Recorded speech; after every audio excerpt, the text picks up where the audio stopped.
good morning, good afternoon, and good evening to those of you around the world. My name is Keith Newton, the International Secretary General of the Chartered Institute of Logistics and Transport, and welcome to our international webinar on aviation in the next 2 years, the challenges and responses. Very pleased to have you with us today and to welcome our 3 speakers, and I'll introduce them all by name in a few moments. We're continuing our series of international webinars that we are covering to equip our members all over the world in best practice responses to the current COVID crisis. Our focus today will be, for the first time, on a specific sector in logistics and transport. The aviation sector has had particular press and public interest since the crisis developed in January, and has, as we know, been hit very hard. Our 3 speakers today are all experts and very experienced operators in airlines and airports, and will give us a comprehensive overview of the impacts and the developing responses. So it promises to be a very interesting session this morning. Their perspectives span the geography of the world, so we're very privileged to have what I think today will be a very unique insight into the aviation sector. So I'm not going to speak for much longer. There's still others joining as we speak, and we are expecting a full house today. So let me introduce our 3 speakers. Our first speaker is Subhas Menon. Subhas joined the Association of Asia Pacific Airlines in March 2020. The association operates on behalf of its member airlines across the region. Subhas has over 35 years experience in international aviation with the Singapore Airlines Group. He was regional vice president of the airline in various regions around the world and also served as chief executive of CILT Air. Subhas is familiar with the Asian airline environment, its market dynamics, and the region's diverse political landscape. And Subhas is joining us and speaking to us today from Sydney in Australia. So welcome to Subhas. Thank you, Keith. Our second speaker is Marina Kuznechevskaya, and Marina is a fellow of the CILT and has helped us over the last couple of years in establishing CILT in Kazakhstan.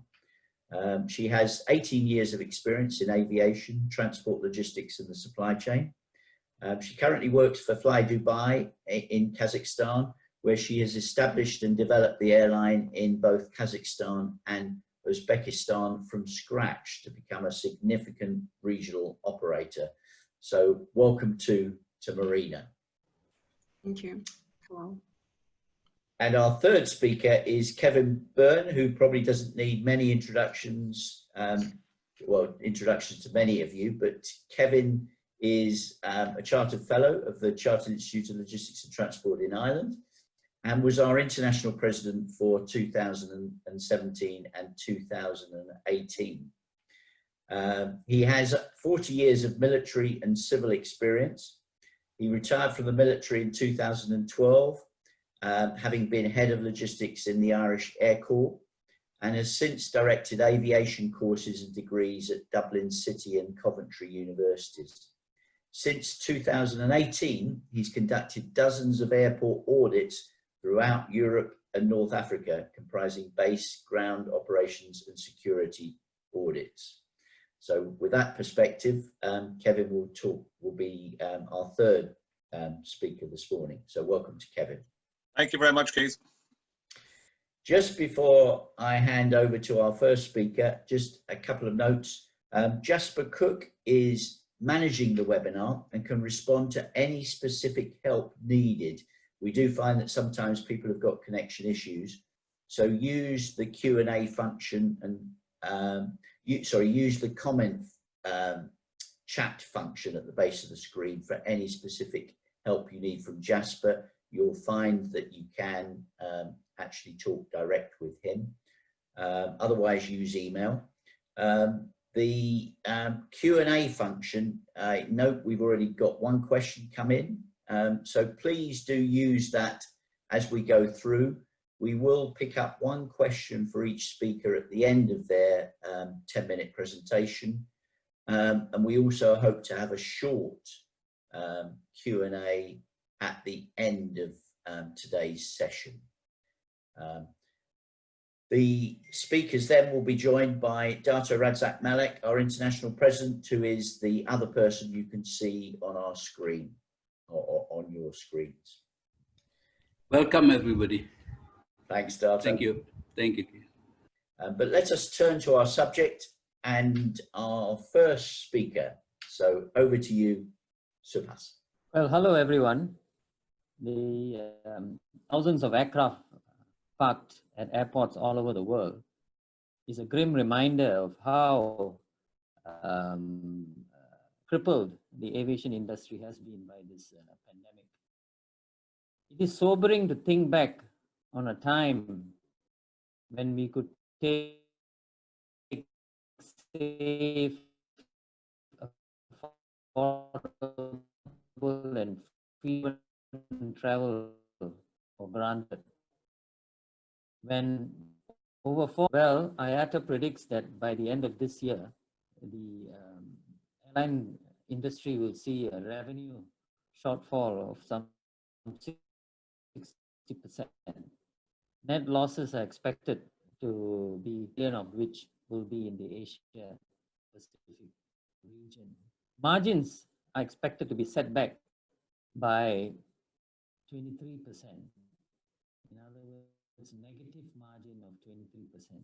Basically, all airlines will be subsidizing passengers to fly by $37.50. And if you consider that airlines are now surviving only from bailouts and handouts, there is also going to be an overhang of debt. The debt burden will balloon to $550 billion by the end of the year, which is 6 or 7 times the net losses. So it is quite a significant impact on aviation. Of course, cargo revenue has not declined as much, only 17%. That's mainly because of capacity constraints, which have actually jacked up yields significantly. But cargo is, of course, a drop in the ocean when you consider the sea losses the passenger side is experiencing. So even if airlines survive this crisis, we still have to worry about the aftermath of the crisis. Of course, this is not just a crisis of airlines, it's a global crisis. So it affects the wider economy, it affects everything we do as far as economic and social activities concerned. 1/3 of all trade happens on flights. 2/3 of the supply chain is dependent on aviation. Tourism has collapsed by already 90%. The 10% is really only domestic tourism. The airline industry is very important to the wider economy. One job in the aviation industry supports 25 others in the wider economy. So wages and employment have been going up continuously for the last 10 or 20 years. And the number of people who have little to eat is now 1/3 of what it was 50 years ago. So all these gains that we have made in the last 50 years will all be reversed as a result of this pandemic. So it is quite an immense impact on the entire global economy. The last time aviation was at a standstill was 75 years ago, just after the Second World War, when the world came together and created the International Civil Aviation Organization, or ICAO, to start aviation. Well, ICAO has once again stepped up to the fore and produced, within the space of just 1 month, a comprehensive framework of public health measures for aviation. public health measures which are based on prudent medical advice by the World Health Organization, as well as practical inputs from the industry. These aviation health measures are designed by taking into consideration the identifiable risks that travelers face and addressing these risks in as practical and comprehensive manner as possible. So the measures are there to restore public confidence in air travel, and travelers will be ready to travel. Airports and airlines are ready to serve them. Unfortunately, the governments who are supposed to mutually agree on these health measures to kickstart aviation are still not ready to do so. People talk about travel bubbles, but the only travel bubble that has taken off is in the European Union. The European Union has removed all barriers for travel and have also done away with quarantine requirements. And ever since they did so on the 15th of June, we have not seen a spike in imported cases in the European Union. And Europe has done so in the name of tourism. I mean, Europe is never one to promote their own tourism, but this time around, they have gone ahead and removed travel restrictions for the sake of tourism. However, Asia Pacific, where tourism and trade are so important, haven't made the first move. So I think many countries are thinking that they can get by with self-sufficiency and staycation, but I think the truth is that self-sufficiency and staycation will make the world poorer. So ICAO envisages that countries countries where containment of the virus is apace and public health measures, including contact tracing and testing, adequate, will be the first to start aviation again. And this is most likely to be in the Asia Pacific region, because that is where containment is apace and public health measures are adequate. But Asia Pacific nations are, at least for now, very concerned with the impact of the virus, that they are not making any moves in that direction. One of the biggest impediments to opening up travel is quarantine requirements. And I can speak firsthand about this because I'm undergoing a hotel quarantine right now. And quarantine requirements are a big impediment because they are costly and also they are very inconvenient. And the most likely start of air travel will be by returnees, those who are visiting friends and relatives, and those who are traveling for the sake of business. So it will be very inconvenient for them to have these restrictions. So I think the problem is that most countries have not embraced the new normal. The new normal is that it will take time for this virus to abate. And because this virus is going to be with us for some time, we have to think of ways in which we can restart many of the activities that we used to do as a matter of course as quickly as possible. Countries are now in the routine of locking, unlocking their domestic economies. But while they are doing so, locking, unlocking, and repeating the whole routine again, international travel and quarantine requirements are still bearing down on international travel. I think soon most states will realize that you have to open up both the domestic and international elements of the economic and social landscape if we are to survive this crisis and live to fight another day. Everyone is now used to virtual activities. You talk about virtual teleconferencing. We have virtual get-togethers, virtual happy hours, virtual office gossiping, I think, also is a pace. Everything is virtual. But trade and tourism, they are tangible and they are interactive activities. cannot be done virtually. Some activities can be done virtually, maybe virtual payment, but even then has been brought to disrepute by Wirecard scandal, but definitely not trade and tourism. So how do we do it? We have to confront the new normal and find new ways to get around these issues.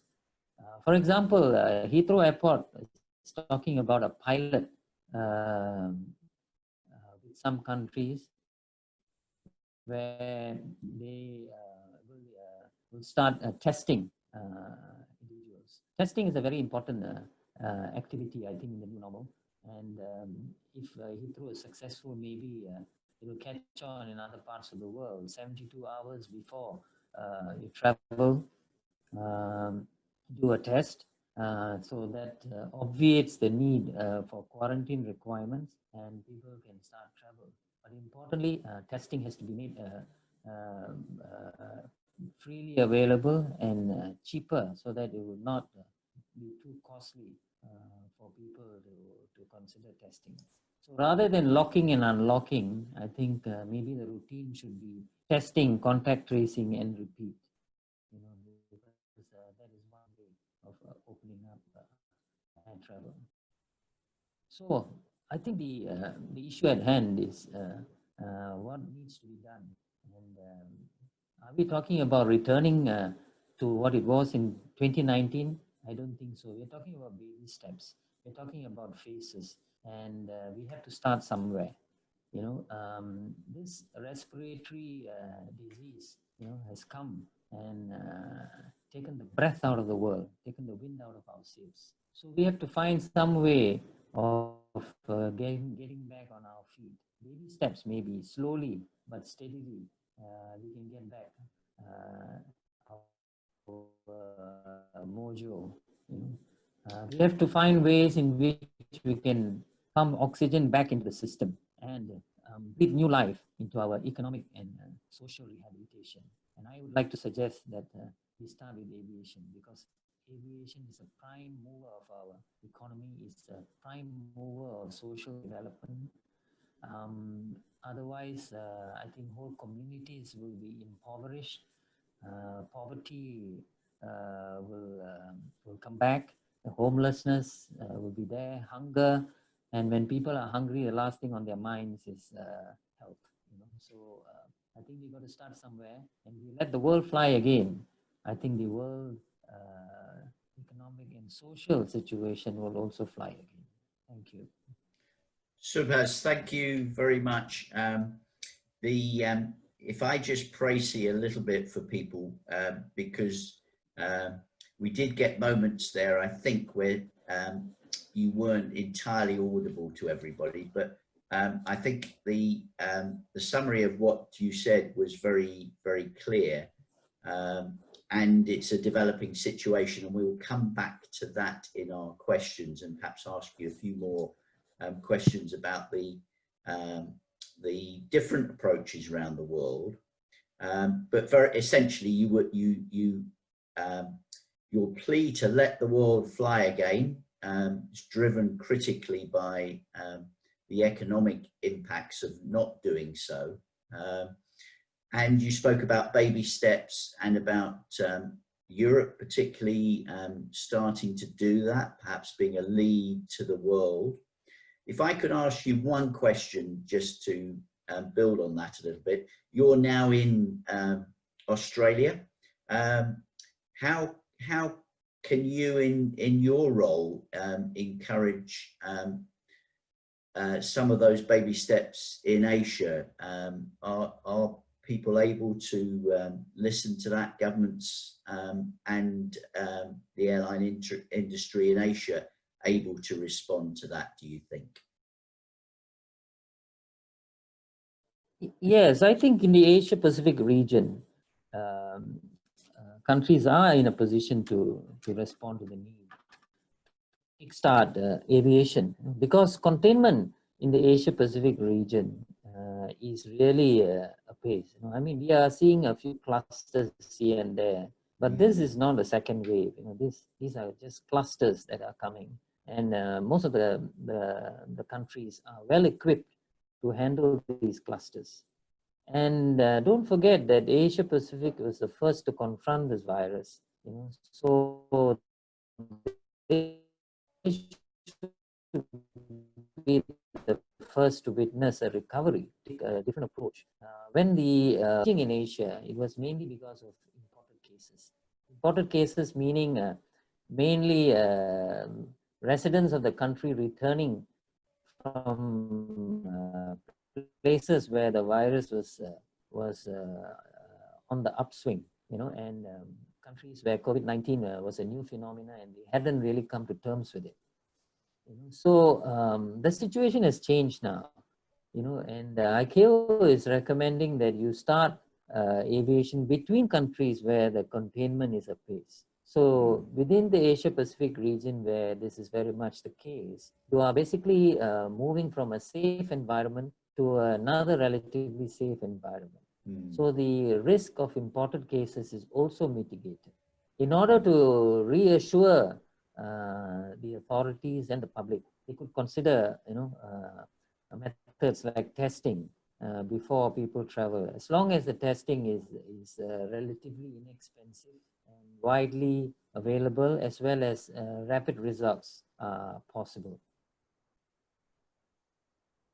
Excellent. There's a couple more questions coming in. I'm sure now one specifically for you, but I won't answer that. I won't ask that now, Subhas. We'll move on to Marina, who will move us sort of a bit further west into Central Asia. Marina, you're going to tackle the subject just again from a perspective from the airlines and the impact that is being seen around the world, and also with thoughts on how the industry can respond. So over to you, Marina. The floor is Hello, yours. everyone. Unfortunately, aviation has never been in such a dramatic situation since forever, and we never expected. I think 2020 will be the year of joy and happiness for everyone, which is sarcastic. And I will share some numbers and some perspective for current year and maybe for next 2 years. I would say they're not very positive, unfortunately. I think this is the saddest presentation I ever made in my life, but this is our new reality, new present, and I hope we all together we can survive. There's one positive moment of COVID, we all get together, because there are no borders, there are no problems except how to fight against COVID. So from Africa to US, from US to CIS countries to China, we're all fighting against the one enemy. And all together we need just consolidate all our force, our energy, and beat it up. So let me share my presentation. So a little bit about myself. I have almost 14 years of background in supply chain. I used to work as commercial director for JEFCO. This is one of the biggest logistic providers for automotive industry and also for industrial logistic. And 10 years I spent in beautiful company Schenker DB, which most of you heard.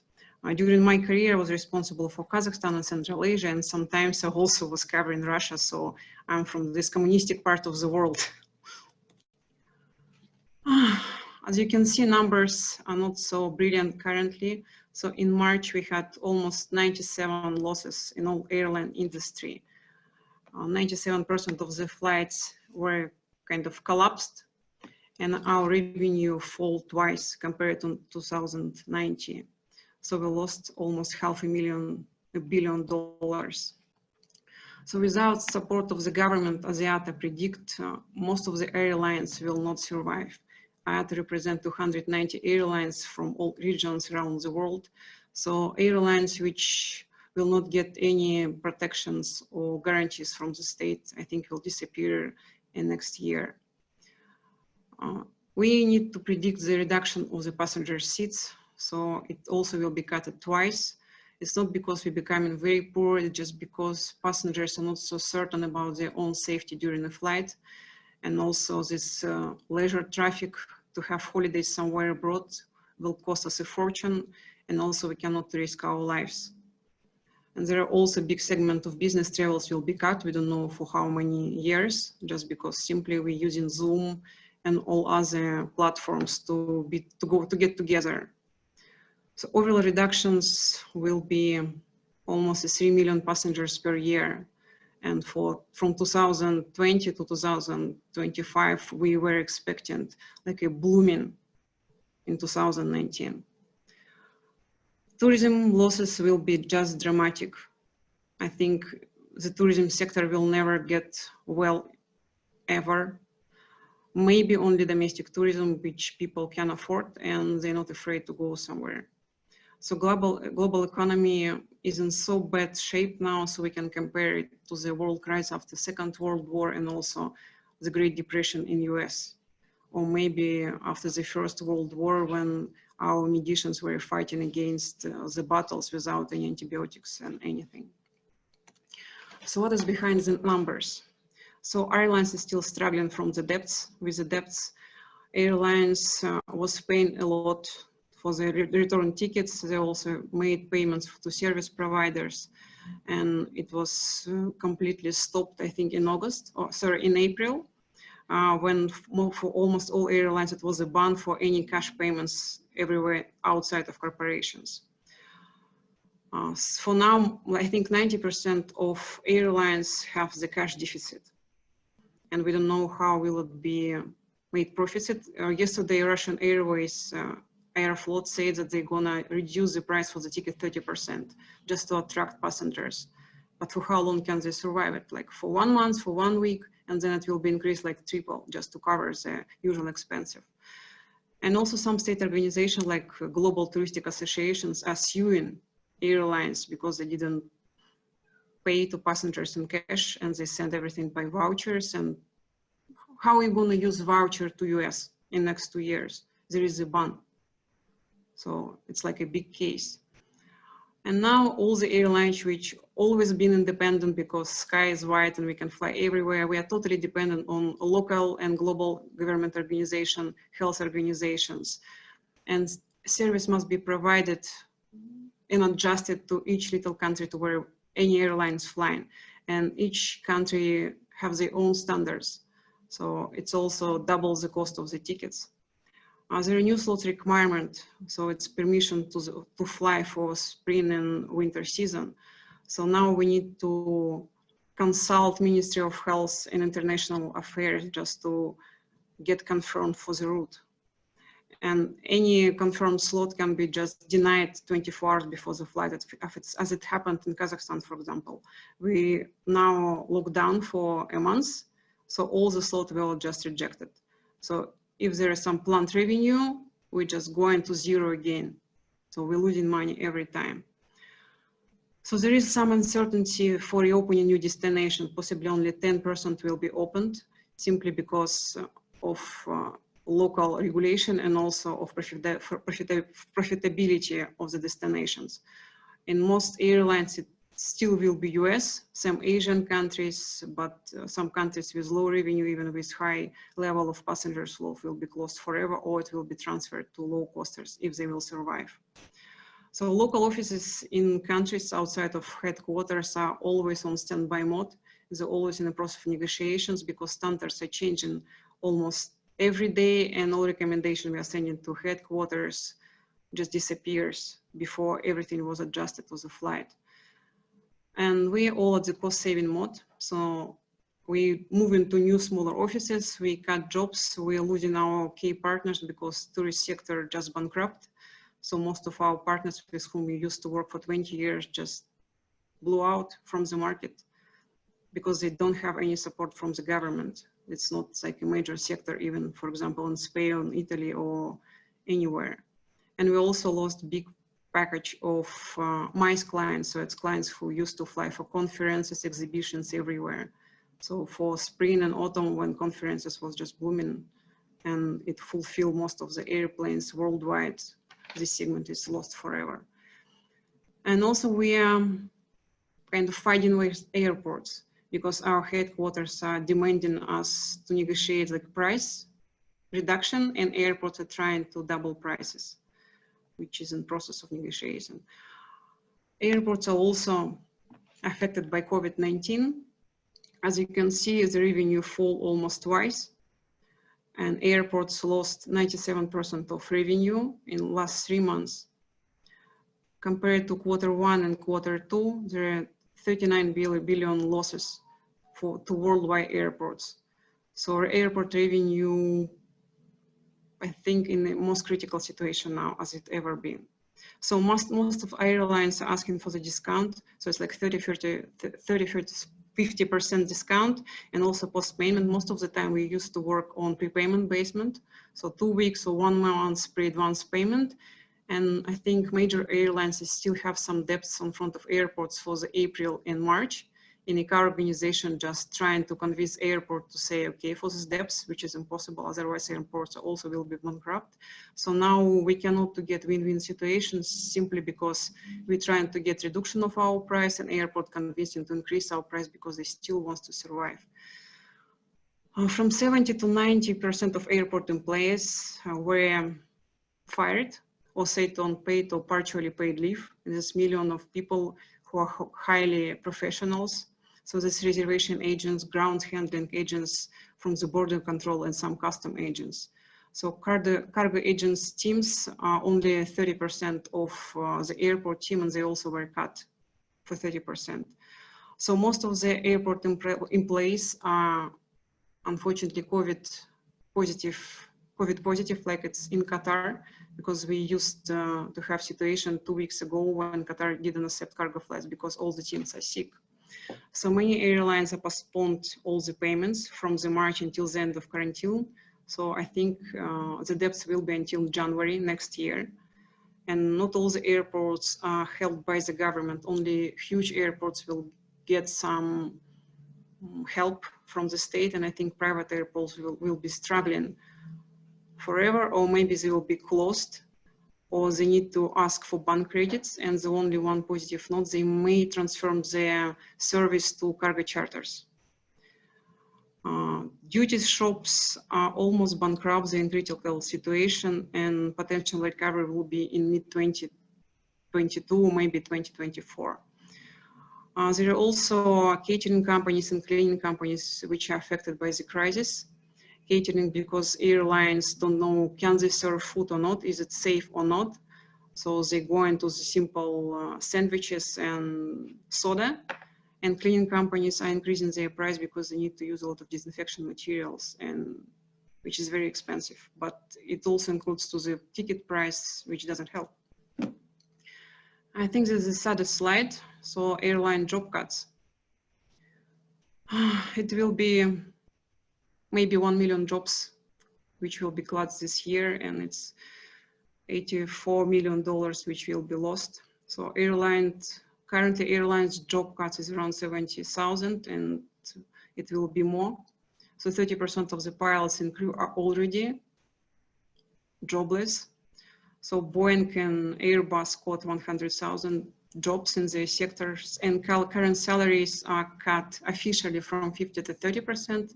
In Lufthansa, as far as I know, it's 15%, but they will cut maybe 30% of their employees in September, as soon as they got this almost $10 million bailout from German government. Due to specific experience, it will be not so easy for the pilots, for the crew and airports and airline specialists to find a job within an industry or somewhere outside. So this page, unfortunately, blank and open. And government, only few governments are paying 6 months social donations or social help to their people.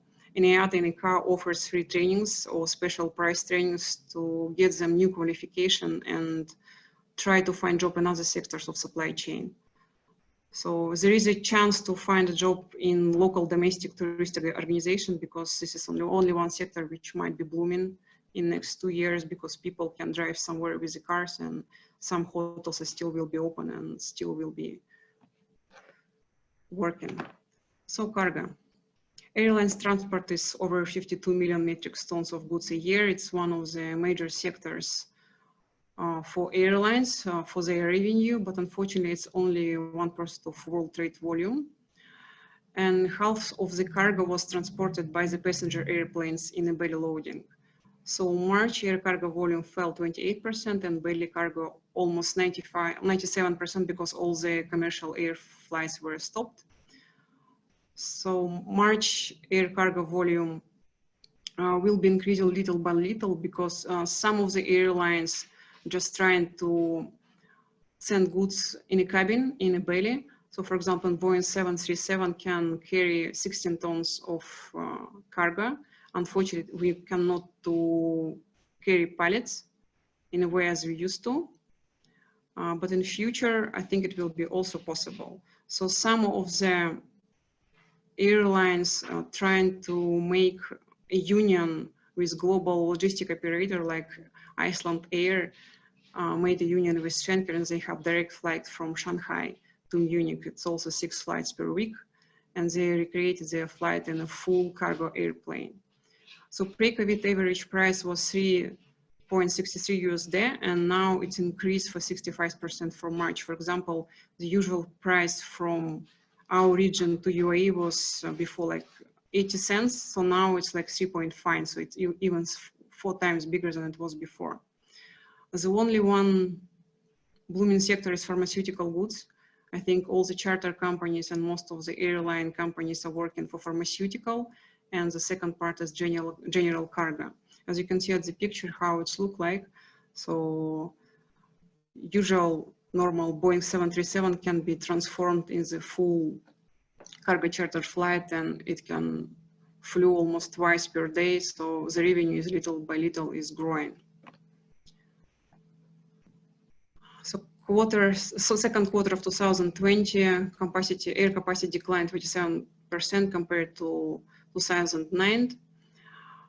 The numbers are very sad, but cargo may become a core business for airlines. So this is high yield demand cargo, and 1/3 of the passengers fleet can be converted into the cargo plane, which is helps.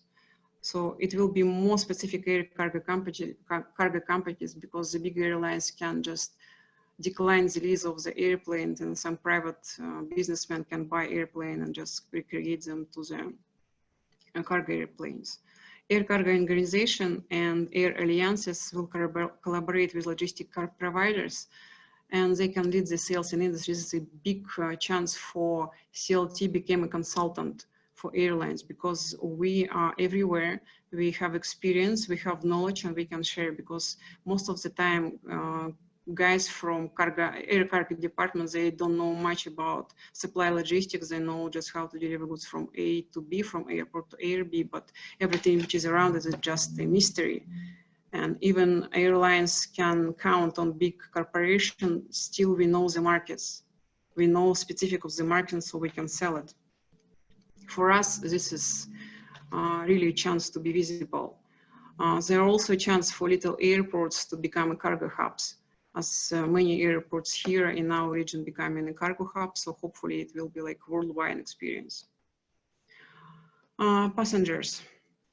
So because passengers are afraid to fly, and we have, because of the global restrictions, almost non-airlines were flying.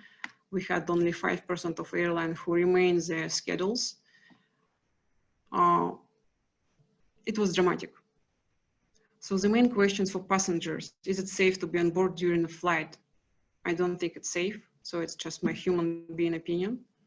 Should they be COVID negative before travel? Yes, you should be. You should present the test, which is quite expensive everywhere. So it's from $30 to $150. What will happen to me if I'll get COVID on a country of arrival? If you'll get COVID on a country in arrival, it will be on your own expenses. You will pay it by yourself. And I don't think that your country will help you. This is an experience which we had with tourists who flew to Turkey, and because borders were closed, now they're sitting there and just blocked. And will we have this from 3 to 14 days quarantine before and after travel? We don't know yet, because everything goes with experience. So will it be reasonable to spend a month somewhere in a hospital or in a hotel room? We don't know. So in May 2020, 100 world destinations had travel restrictions. Still, I think 80% still have restrictions. So only domestic flights are open for passengers now, and prices are also changed. And there are a lot of rules from country to country. During all the flights, you need to wear a mask, you need to use a lot of sanitizers, there are no food on board. Depends on airline, depends on the country. So if you're flying for 7 hours, how are you going to survive? And if you will took off your mask just to have a snack, are you like death threatened, certainly death, or will you die after that? We don't know. So countries are slowly opening for visitors. It's UAE, Turkey, Croatia, some European countries. But this is also risky if passengers will be bringing some different type of virus to this country. So health organization will be just collapsed. So currently we don't know. So there is rules of COVID regulations, they're just changing every hour. So the instructions which we got an hour ago can be not actual now. And airlines trying to adjust themselves to any country they fly in.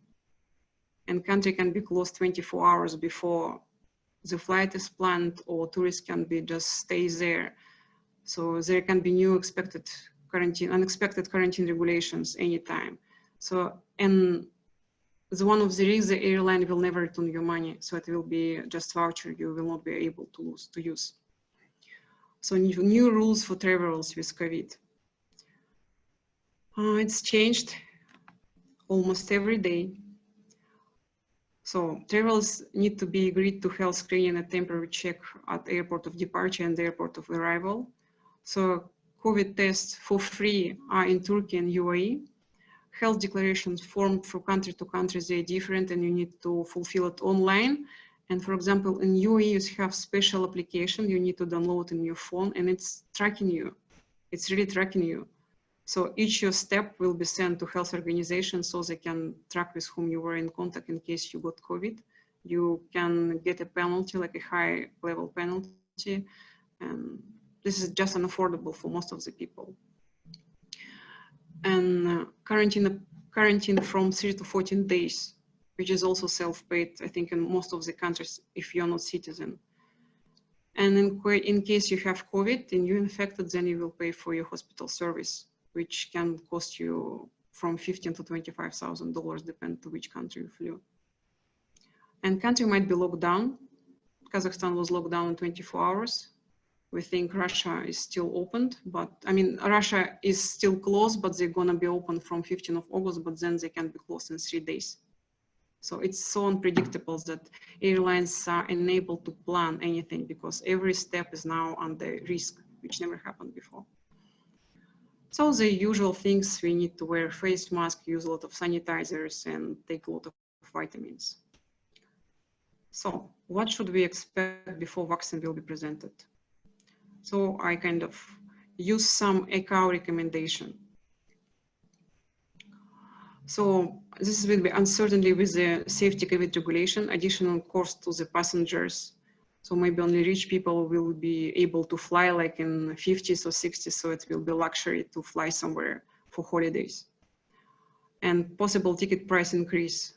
So we don't know, it might be triple, it can be 4 times, depend what governments or health organization push us. If airplane will be flying like 1/3 fulfilled, then airline will never be recovered from these cruisers. This unstable schedules and unpredictable operation risks are also very dangerous for airlines. So for small airports, they can be closed and they will be closed all around the world. If not, domestic flights will be just transferred to them because they're cheaper than the major airports. But then there is additional cost to the passenger because they are not trains, it will be taxes, which is almost the ticket price. Depends on the country also. But it can be some new airline alliances, so some new routes will be reached and maybe some bus and train collaboration will also be included to the ticket. But as I started my presentation, we should get together because it's the time when we need to support each other and we use our knowledge. So we need to remain focused on fundamental safety, security, and efficiency, promote public health and confidence among the passengers, aviation workers, and general public. And we still need to count on aviation, recognize it as a driver of economy recover, because we always been connecting people all over the world, and we cannot just lose it. So CILT can become independent consultant for civil aviation authorities and for big manufacturers and also for the airlines, because we have the knowledge. We can also do CILT trainings for cargo aviation departments because they don't have this knowledge of supply chain. We also can create some new multimodal networks and multimodal shipments and projects. And we also can do CILT trainings for handling engines because IATA trainings are quite expensive, and it will be more affordable for the countries with vulnerable economics, so people can afford it. So even if it's not so good currently and we kind of falling apart, we still have a chance to use our knowledge, use our skills, and be strong. Thank you.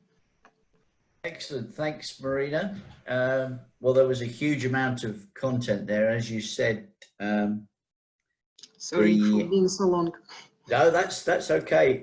There was, I think, there was a lot for us all to absorb there, and you started off by saying this was your saddest presentation that you've ever presented. There are certainly some very bleak statistics there, aren't there?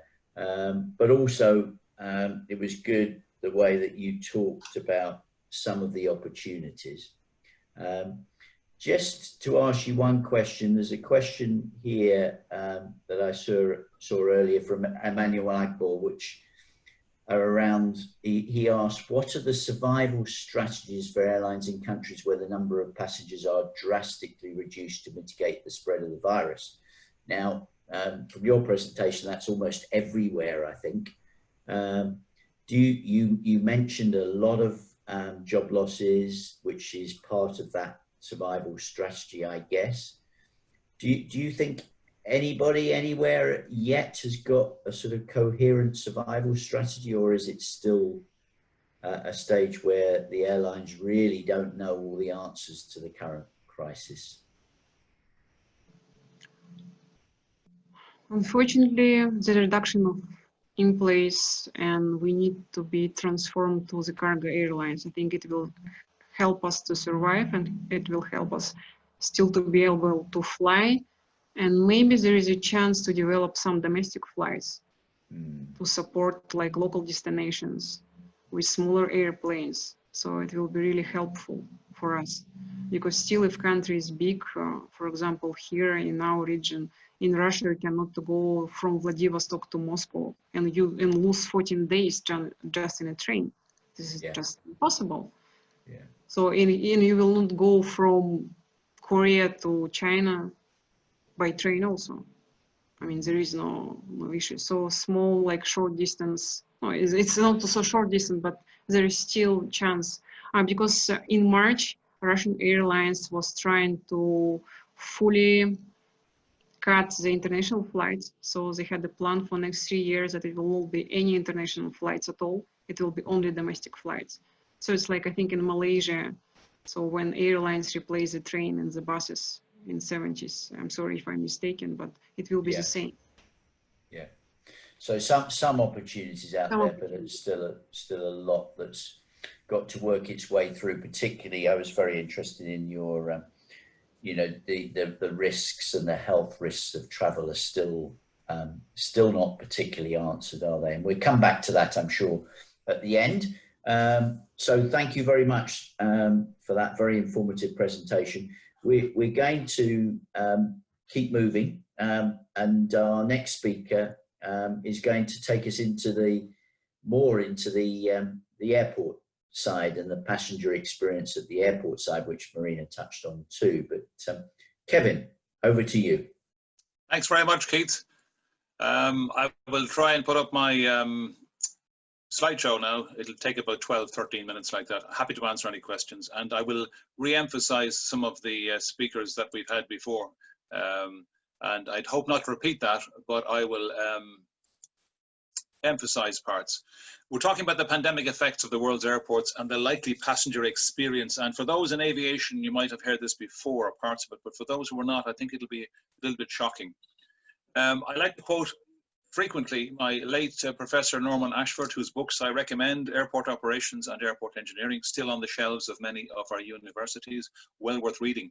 He said at a seminar more than 30 years ago, just as low-cost carriers were becoming important, the propensity to travel by air is directly related to the price of the air ticket.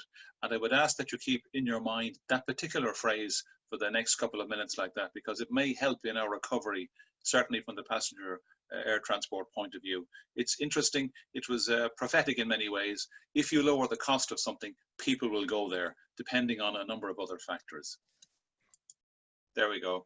That was just the introduction slide. The second slide I was referring to was this one here, Professor Ashford's prophetic words back more than 30 years ago.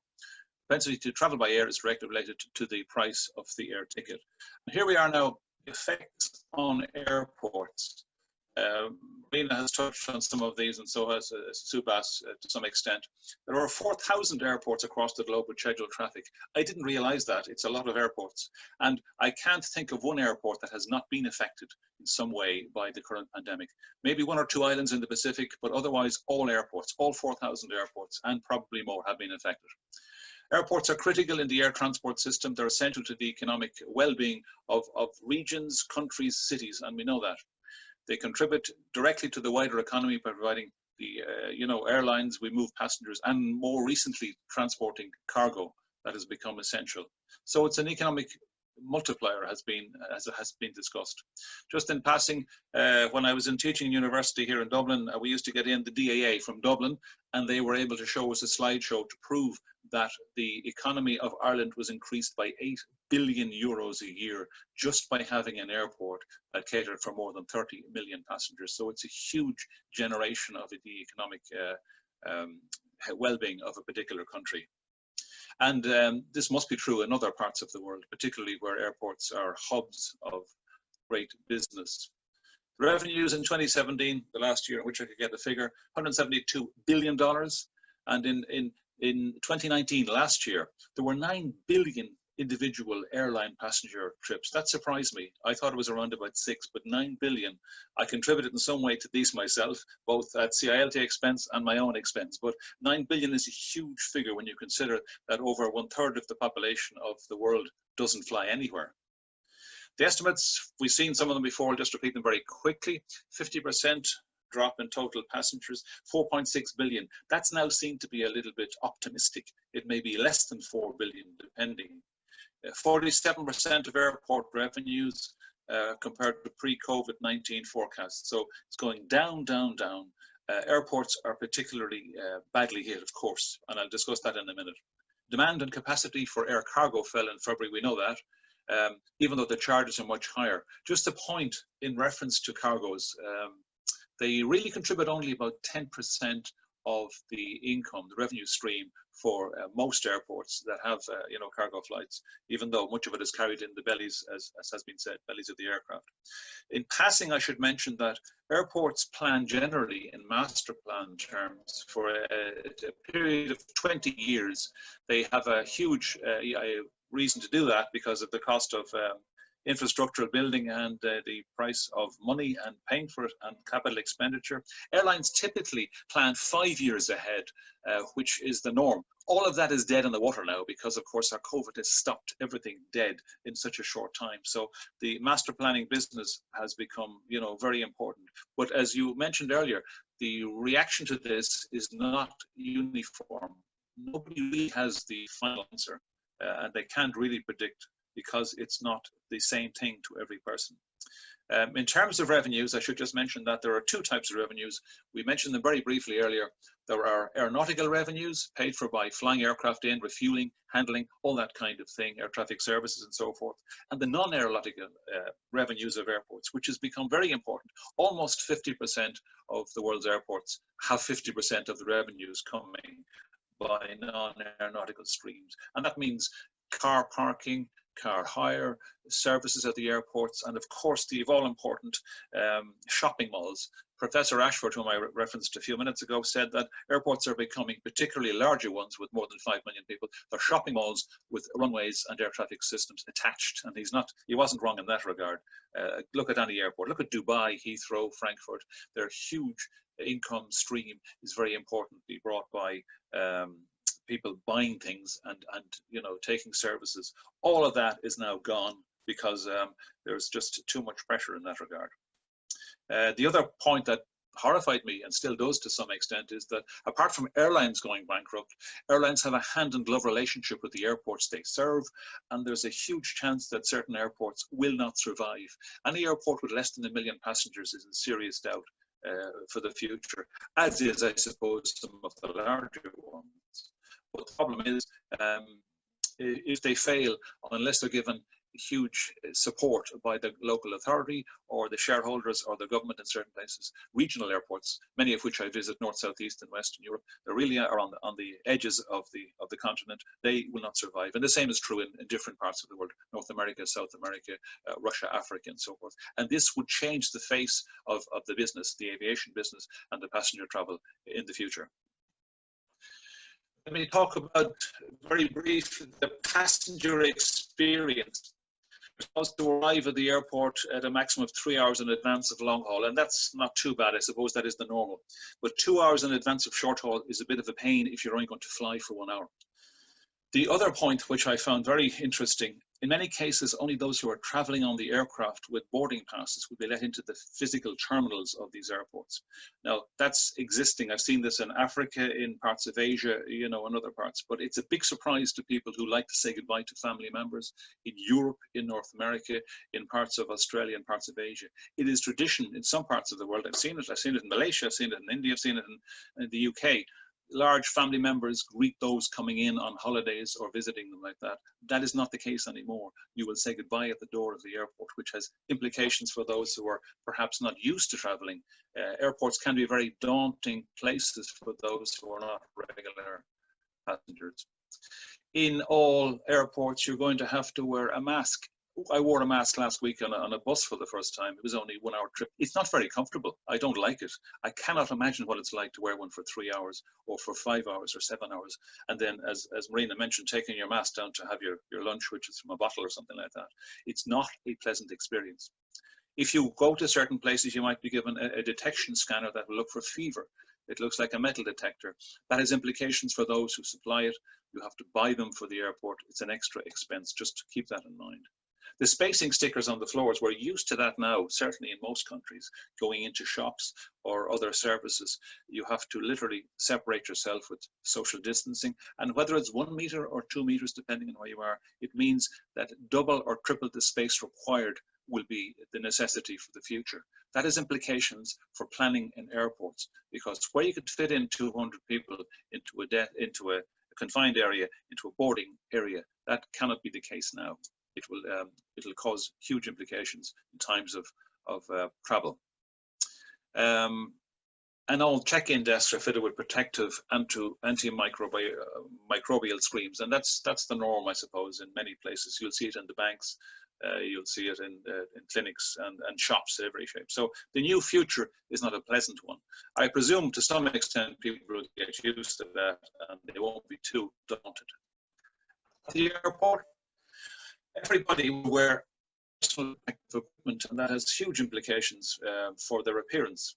There'll be enhanced cleaning and sanitation. The two questions I would ask there: who pays for the PPE and who pays for the cleaning and sanitation? Hand sanitizers throughout the airport. Dublin Airport was able to tell us on the radio recently that they now have 675 sanitation stations, which is good news over 2 terminals. What they don't have is any passengers to use them in any real state at the moment. The physical distancing will be implemented, as I mentioned, but that means the master plan they had, the number of gates they can use at any one time, the problems they might have if there are delays in departures, has implications for social distancing. Because if you break the social distancing, if you don't comply with the World Health Organization recommendations, you have a problem. You could have difficulties there.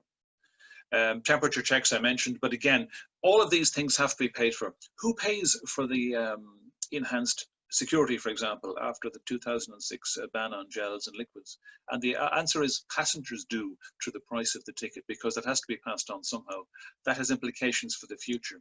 If you put all these things in, we have to pay. At the boarding gate, there's social distancing again, and floor markings should promote social distancing. However, there is some empirical evidence that that's not being the case in recent flights in and out of the UK with people who were very keen to go on their holidays because they've been locked down for so long. The cleaning of the boarding gate areas is likely after boarding has been completed. Again, if you've got a register and a regime for cleaning a particular terminal, there's a cost involved in that. If you have to triple that, the price goes up for the airport operator. All these things have to be factored in, and they have to come from the bottom line. They're not things that we would think of normally, but we just have to pay attention. You also need more staff to be employed to do this work. On board the aircraft, I took the two pictures on the top deliberately. I was in a clinic for a minor test about 6 weeks ago, and the people greeting me looked exactly like the air crew there do, which I think is one of the Middle East airlines anyway. But if you were a a non-frequent flyer, this would almost frighten you. It will not encourage you to think that what you're doing is safe. Psychologists tell us that as many as 10% of those who go flying actually don't like flying. They have a morbid fear of getting into aircraft. I would respectively suggest that if you put people meeting them at the bottom of the steps or the top of the aircraft that look like that, it won't help them in overcoming their fear. The new normal will be contactless, cashless payment for food and beverages and any product purchases on board. And again, the range of items they can sell you will indeed be decreased, which lowers the profitability of any particular airline service. The embedded in-flight entertainment screens, they're easy to clean, it's not too bad, but they're going to encourage us to take our personal electronic devices because it's something else less to clean. And Marina has mentioned the food and service, that the package sealed meals to minimize the use of unnecessary items. I'm not looking forward to my next flight to Dubai or from Dubai to Australia, if and when they ever let me in again, probably in 2021. It's going to be a different experience. 10 hours with a mask on me is not going to be good, no matter how good the videos are. And of course, printed materials such as magazines and menus to be removed, so there's no touching. This is going to bring in a sterile, non-touching experience for most of us, which isn't easy to get used to. Whatever about in a supermarket or in a shop or in a service area like a bank, we like to relax. Most people who are not regular flyers like to relax on board. This will not enhance the experience of taking this relaxation. Even if you're going on a holiday or visiting friends and relations, I can't see it as being a pleasant experience, certainly not in the short term. And by the way, there is a rumor that they're taking the middle seats out of low-cost carriers. That is not the case. They will have to fill the aircraft. They need the full capacity to be available, and they also need the load factor to be up there in excess of 90%, or there's no comeback. You cannot remove 1/3 of the seats of an aircraft and expect to be in business after a short period of time. I would mention these PRMs, passengers of reduced mobility, because sometimes I do audits on this, and there are quite high standards. Most parts of the world, I can't remember any part of the world that doesn't have now enhanced facilities for carrying people of reduced mobility. It's a great thing. It has encouraged people, particularly elderly people, to travel and see their friends and so forth, and their family members. Regulations were well covered in the European Union, and they've been adopted in many parts of the world. I think it's a good thing. The trouble is, you cannot drop a person of reduced mobility at the door of the terminal and expect them to find their way through, nor can you expect them to find the car park on arrival at a foreign airport, even if their loved ones are in the car park or somewhere else. So there's going to be another problem with them with handling. I suspect it will reduce the numbers of passengers of reduced mobility, this new situation. Also, they may be liable to pick up the COVID if we don't have a satisfactory vaccine or some such treatment for it. So we're going to see a reduction in PRMs, which I think is a pity. It is wonderful to be able to say to people, yes, you can fly safely and in comfort. Results. This is looking at it's a bit negative. It is a sad place to be. Low-cost carriers make money by utilizing their aircraft for up to 11 hours per day, every day. It's the only way they can make money, and they fill them, as I mentioned. But the age of 20-minute turnarounds for low-cost carriers, it's almost over. It has implications for aircraft utilization, which has implications for the returns they're going to get for investing in these, extremely expensive aircraft. The airport experience will affect the passenger level of service with less comfort and more stress. And that just means all these manuals we have given by ICAO that Subhas mentioned. ICAO is a very good organization. It's one of the more efficient UN organizations dealing with aviation. And they have whole books, and they've also got distillations of that in my Professor Ashford's books, Airport Engineering, how big places should be, how people should be treated, how many seats we have, all this kind of thing, how much lighting we have. That will have to go out the window to some extent because the level of service cannot tolerate the current scheme of things. We just don't have a manual to deal with people who are socially distanced. If you think that you are not comfortable, you will not do two things. You will not shop and you will not dine in the airport, and that has huge effects for the income, as has been mentioned, as regards catering. If it's more like a hospital, you won't be relaxed. And this is an unfortunate side effect. I know if I'm going through a hub and I've only got an hour and a half, I really have time to get from point A to the new gate, and I want to go there, even if I've been through that airport 4 or 5 times in recent times.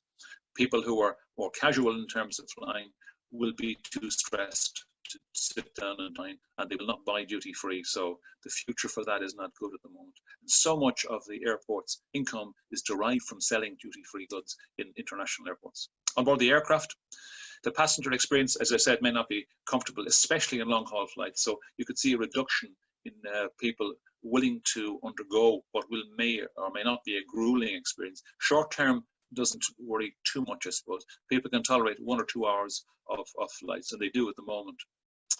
Any price increases, and I've mentioned all the reasons why the price may have to go up. The price of fuel at the moment is very small. That's good news for the time being. But once demand kicks in again, and hopefully it will in 21, the price of fuel naturally goes up. The other point to mention, flying for business, we're on a Zoom call. We don't have to go to these places. I know somebody who works for Google, the headquarters is here in Dublin, and they're now not intending to fly anywhere, even to various headquarters. They can do it by Zoom. They're saving a fortune, and they're saving executive time. So as Subhas has mentioned, the new norm may be to have less business flying than ever before.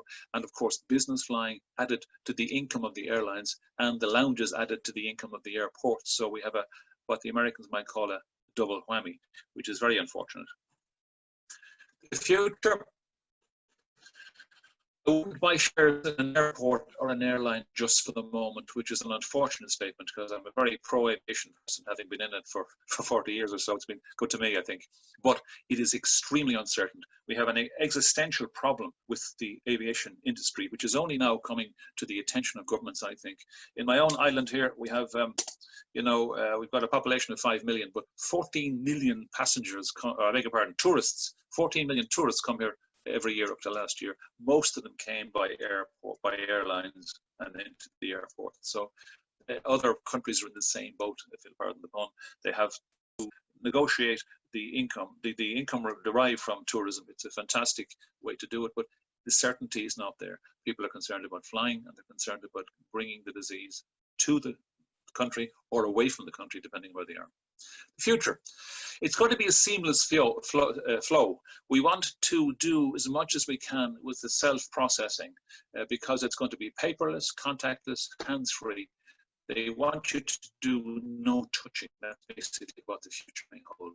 This will stop in some way the spread of this dreaded COVID. It's all based on the Internet of Things, on the move passengers, interaction points, tokens that lock and unlock and get you in and out of various places, including indeed the security and immigration to some extent. One point I will make is that state agencies, I include customs, immigration, and the health authorities and so forth, they need to be fully involved because airports and airlines provide space and time for this to happen, but they have no direct control over what these agencies do, and there have been frictions in places about how the job is done.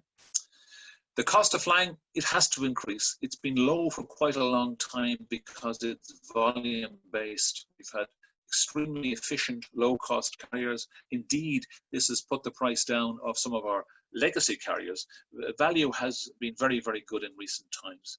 The price of fuel increases, as I mentioned, and all of the things we mentioned, the things we have to do has to be paid by somebody, and it'll be paid by the passenger ticket, unfortunately.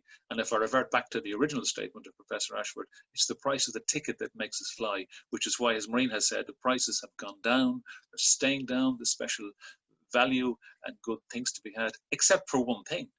The governments are opening the borders to some extent, closing again for hotspots. In my own country, Ireland, we still don't have a philosophy or policy mentioned by the government to allow us to fly.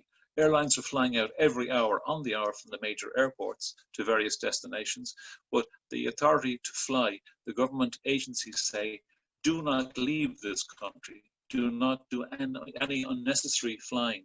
If you have that caveat on any official statement, you cannot get travel insurance to cover you in any aspect. That's a huge implication if you're trying to get to a place that is open and you break your leg, quite apart from catching the dreaded illness itself. If you have a normal failure, you have no travel insurance. Nobody in the right mind could take their family on a holiday or go on any other trip if they don't have a strong regime of travel insurance. I certainly wouldn't do it. And this has a huge implication. So government policy versus those who wish to fly by having the airline up and running, it's a problem. And each government, even though in this case for the European Union, the EU says let's open up, a number of countries said not quite yet, we're not happy with that. So we need government assistance in all aspects of our aviation business. We have to attempt to provide for airports and airlines to survive this short term. I have confidence that if not in the first half of 2021, but certainly in the second half and into 2022, we can survive this. It has been an existential problem for us. Nothing like this has come before. And I have faith, but we need an establishment and an understanding at government levels. I think CILT can help that in terms of papers and in terms of influence. It's a good place to be. And I'll just finish up now by saying that I could quote Dr. Joe Leader there, customer care and compassion are the antidotes to fear. We must put away our fear of those who would fly except for the prospect of catching the disease either in the airport or on the airline itself or in the destination point. So thank you so much. And remember, my phrase was, the future is ours. Thank you so much. Thank you, Kevin. Excellent. So once again, just a reminder that so there was a huge amount of content again in Kevin's presentation, that we are recording the webinar, so you will be able to go back from Monday, we'd expect, and look at those slides if you want to, some of the information there. We've got probably just under 10 minutes just to answer a few questions that have been coming in from panelists, and we'll get a perspective from the speakers. So there's a couple that I picked out. Firstly, for Subhas, there's a particular first question from Edward Lau. How do panelists foresee the anti-monopoly protection for consumers when the various markets are witnessing second and third tier carriers either going bankrupt or reducing services? As a result, only a very few or no choice really when you fly from the remaining one or two airlines. Subhas, your perspective, is that where we're going to end up? I mean, I think Marina and Kevin both spoke about airline prices going up as a result, lack of competition. What's your view on that question from Edward? Thank you, Keith. I think it's a very good question. I think it is unfortunately a situation which airlines find themselves in. You know, it is not a crisis of airlines. It is a global crisis. You know, everyone is affected. You know, all sectors are affected, and everyone is actually turning to governments for support, because it is government regulations that has closed down everything. It's government regulation that has brought aviation to its knees, you know, and brought about this standstill. And governments are, I think, most by and large forthcoming by providing bailouts and handouts and things like that. And this is no time to pick winners or losers, because it's not a crisis of their own making. So governments are, I think, trying to support all airlines within their ambit as much as possible. But I think the problem is that how long can this go on? How long can governments continue to prop up airlines? Sooner or later, they're also going to run out of cash, run out of the possibility to support airlines.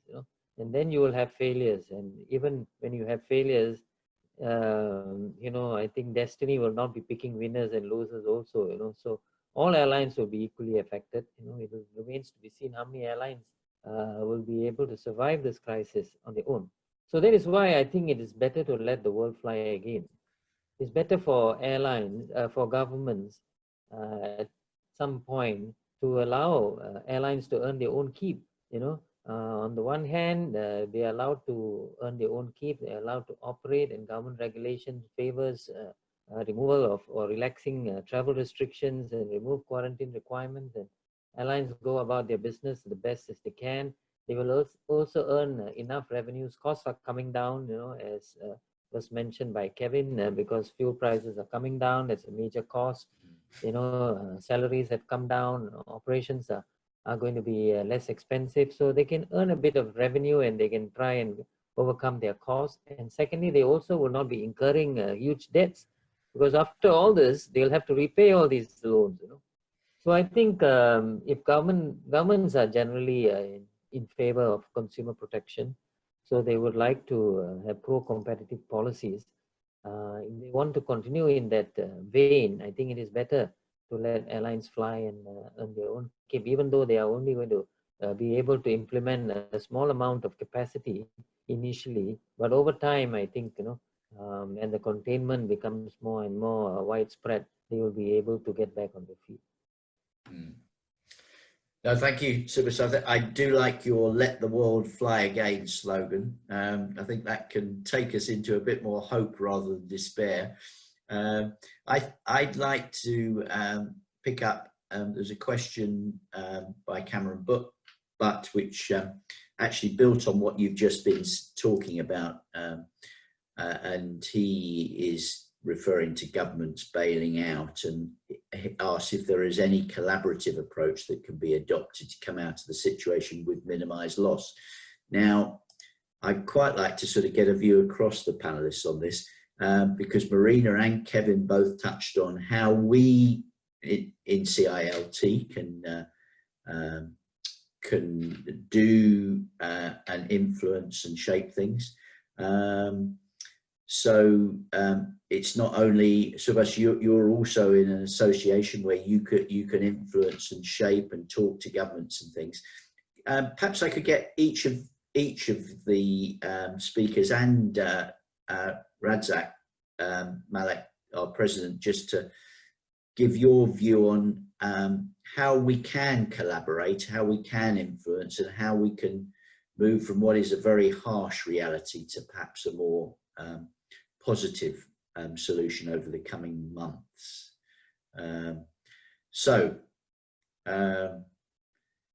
Maybe we turn to our international president just to start with and say, what are your thoughts about how CILT can play into this situation, Dato? Thank you, Keith.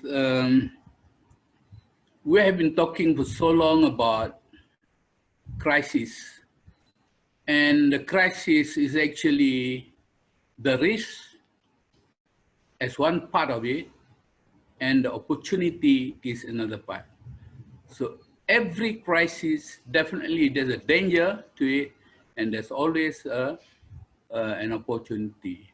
Now, we have adopted that in order for us to handle or to manage crisis, we are going to use the best practices and all that. And this is where everyone in CILT was being requested to do their local research and all that, to see what we can do in the midst of the pandemic. What are the best practices should we do? And this research is important at this time when it is timely, where everybody is really experiencing it. Now, on the other part is the opportunity. Now, when you talk about opportunity, it is the new normal. Now, if you look at, it is just self-discipline. I know that my brother Kevin say it is difficult to have a face mask for 7 hours, but I believe the what do you call the aircraft, the engineering people will look into the possibility of having that aircraft that we are flying with some kind of technology that can always pump out, fresh air or whatever, so that, the concern of Kevin, to have the face mask, for the next 7 or 8 hours of traveling can be overcome. So is there any opportunity for the technical people to look into this aspect? Number two, the more important thing is your self-discipline. You take care of yourself as much as you are taking care of other people. It is very, it is a sad story. It is very scary, but at the same time, the opportunity is there, and we always say that there's always, a good thing, behind something that is bad in front. So that is my general remark on this. Excellent. So yes, and Kevin, any thought? So looking positively about how we can, as CILT and as professionals, sort of shape and influence the solutions. Well, just in passing, we did before, and something I've always encouraged is to get together a small committee and submit to the Department of Transport in any country, because it does have some, weight behind it like that. The problem is the division of opinion. And just in passing, we did make some contributions here. I did myself, I think, in Dublin, and submissions are made then through the chief executive or whatever the policy might be. CILT submits then its views on what should be done in the next, because don't forget, we have a panel of huge expertise in terms of logistics and all its shape, particularly air cargo, air freight and passenger handling, and we submit that. But the point I want to make is that there was a committee, an emergency committee put together of aviation expertise in the Republic of Ireland, which submitted its final report, I think, last Friday. But it was at variance with that put in by the medical authorities, who were very powerful, and rightly so. And the evidence was that the aviation business should open as soon as possible, follow the European Union regulations, follow the WHO regulations, and open the country to tourism.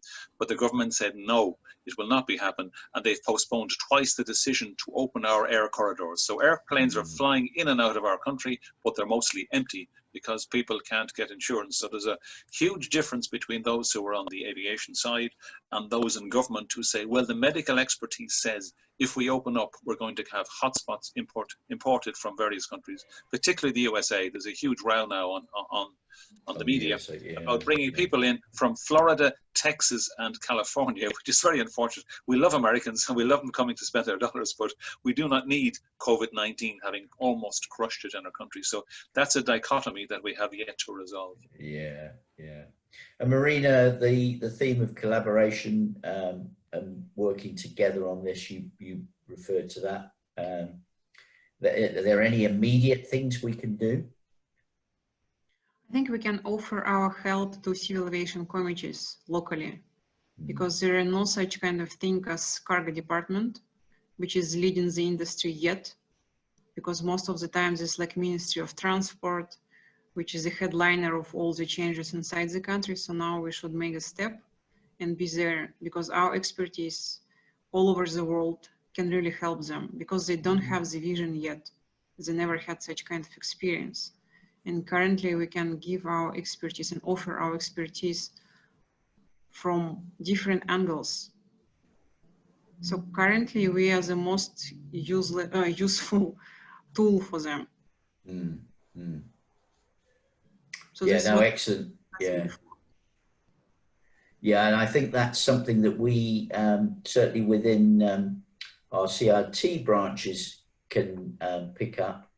We're encouraging us to help shape and influence as professionals. I think also collaboration. So it's very good to have Subhas here with his association role, because one of the big themes mentioned by the speakers again today, but one of the big themes is collaborating across sectors and across the supply chain, from a professional viewpoint, and feeding that in. Marina, you've raised your hand. Just one last comment. I also think that we can do training for airlines, because this is will be like a key point for us, because they really limited reality. So we can really help them to understand what is logistics is outside of just transportation from A to B. Yeah, so actually giving them a wider view of supply chain. Because they know nothing about certifications, about all the legislation, about customs there and here. So the risks, they don't know these factors. We know. Yeah. So those are things I think we would like to pick up this topic again as this progress. As we've talked, we've certainly presented to all the attendees the new reality. It's trying to get us to the position of, as Subhas said in his talk, let the world fly again. So we should come back to that subject again, I think, in CIT webinars. But we have run out of time, unfortunately. We have answered most of the questions, but I am going to pass over to our international president, Dr. Retd Malek, just to close us out today. Thank you, Keith. Very good morning, afternoon, and evening to all around the globe. Hope you are doing well. Allow me to thank to our three excellent speakers for today's webinar. Today we have joined up Ireland, Central Asia, and Australia in our location for speakers, and also brought a depth and breadth of experience and knowledge of our speakers in every aspect of the aviation sector. Of all the sectors in transport and logistics, it is difficult to see any other sector that have been as badly hit as aviation. The numbers the speaker spoke of in terms of loss of passengers and trade and complexity now of operating safely are all huge problems for the sector to grapple with. Nevertheless, our speakers have pointed to a determination and a hope to overcome these issues. We will following the sector in the coming months and look to feature aviation again in forthcoming webinars. It is scary to note that United Cargo had about 96,000 employees as of the end of last year. Due to the pandemic, 36,000 will go on furlough. Up to 15,000 cabin staff affected because 95% flight service were down. On the home front, The Age on 9 July reported the AirAsia Group intends to raise 2.4 billion ringgit, equivalent to USD 550 million, in order to ease its tight cash flow that is threatening the budget airlines going concern.